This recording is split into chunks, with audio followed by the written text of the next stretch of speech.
Paul didn't ask his older brother where his niece had been. He asked only how her injury was healing, if the surgery had been successful, if Haman thought his daughter would need to continue physical therapy in California, and if so, could Haman drive to their sister Tikai's house in Bigan, where Paul had left some of the old equipment from his old clinics in Dagupan. Most of the drugs would be expired or obsolete, but Paul would make do.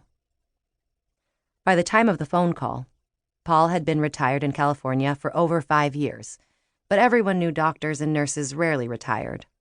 The vocation was eternal. Haman had no answers to Paul's questions. He replied only, with some composure, that according to their younger sister, Soli, Hero was physically intact. That was the phrasing Haman used, in English, even though they were speaking in Ilocano. Non compos mentis? Paul asked, more to himself than to his brother. Anya?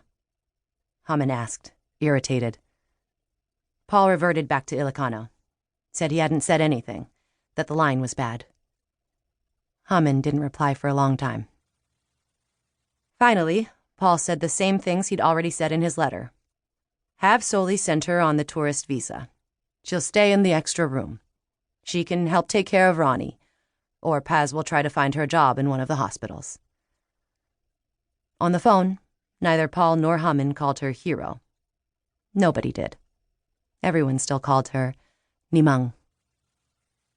It was a few months later, in the summer of 1990, when Hero walked through the garage door of that house in Milpitas and was met by a young girl with raw, leather-like scars covering half of her face, her entire neck, and down both of her forearms. That she learned you could make more than one nickname out of the name Hieronima, a name that the De Vera family had been recycling for at least 3 generations. It was this young girl who declared, rashy hand on her hip, "So we have the same name. But I go by Ronnie, spelled R-O-N-I. I'll call you Auntie Hero." That was perhaps only the second or third time Hero had ever heard an American voice in real life. The first time she'd ever heard an American voice coming out of the face of someone who looked not unlike her own father. Behind Hero, Paz came through the door, carrying Hero's green suitcase, hefting its weight against her substantial hip until she could settle it on the ground next to the pile of worn-out chanelas. She was several inches shorter than Hero, not over 5 feet tall, but Hero felt immediately shadowed, rebuked somehow by that tense, proud stance.